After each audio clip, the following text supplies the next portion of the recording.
మధ్యాహ్నం 1 గంటకు ఎట్లా ఏమన్నా జీతం ఏమన్నా చెప్పిరా? 1500 చెప్పు. ఒక రోజు 1500. అవును.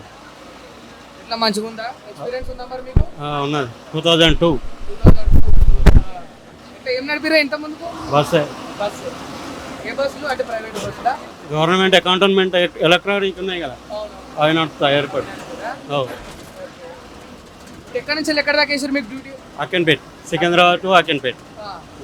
మరి ఇప్పుడు ఆర్టీసీ కార్మికులు బాగా ఇబ్బంది పడుతుంది కదా అన్న, అంటే మీరు ఇట్లా డ్యూటీలకు ఎక్కినందుకు దాని మీద మీ ఒపీనియన్ ఏంటి? వాళ్ళు చేసేది కరెక్టే, ప్రజలు కూడా ఇబ్బంది పడతారు కదా. సో ప్రజలకు కొంత ఇబ్బంది తగ్గించాలని మీరు ఎక్కిరా? అవును, వాళ్ళకు కూడా సహకరిస్తాం, మాకు వీళ్ళకు కూడా సహకరించాలి కదా అట్లా. ఓవరాల్ ఇప్పుడు ఈ సమ్మె మీద మీ ఒపీనియన్ ఏంటి?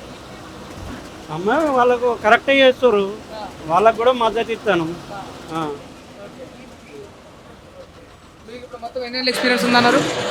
మాకా 20 years. మీరు ముందు చూస్తూనే చెప్పండి నాకు.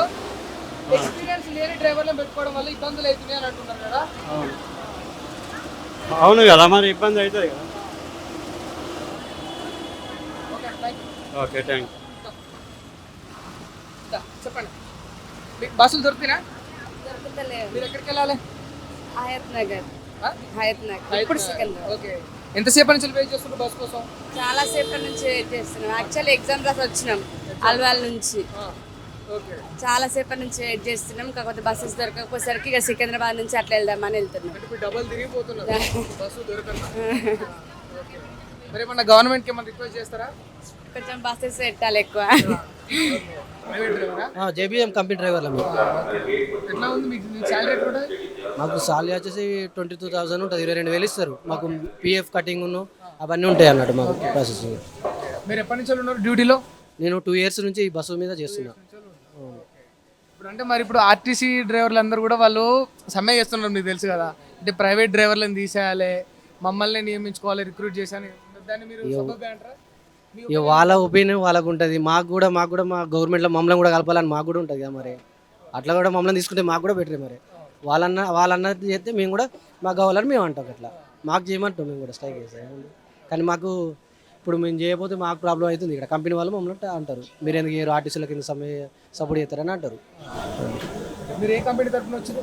మేము జేబీఎం కంపెనీ, చక్ర కంపెనీ తరఫున వచ్చినాం. ఆ కంపెనీ వాళ్ళు మిమ్మల్ని రిక్రూట్మెంట్ తీసుకొని మమ్మల్ని స్టార్టింగ్ నుంచి ఇప్పుడు 2 years మేము చేయబట్టి అప్పటి నుంచి ఇప్పటి వరకు ఇస్తున్నాం. మీకు ఏమైనా అగ్రిమెంట్ ఉంటుందా, అంటే ఇన్ని సంవత్సరాలు చేయాలి ఇట్లా అనేది ఏమన్నా?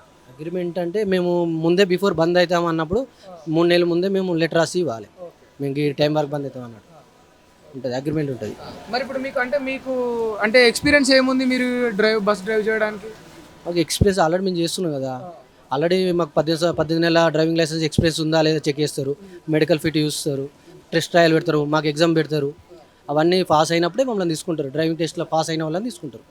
ఆర్టీసీ డ్రైవర్ కానీ కండక్టర్ కానీ లైఫ్ రిస్కీ లైఫా? బాగా ప్రెషర్ స్ట్రెస్ ఉంటుందా వాస్తవంగా?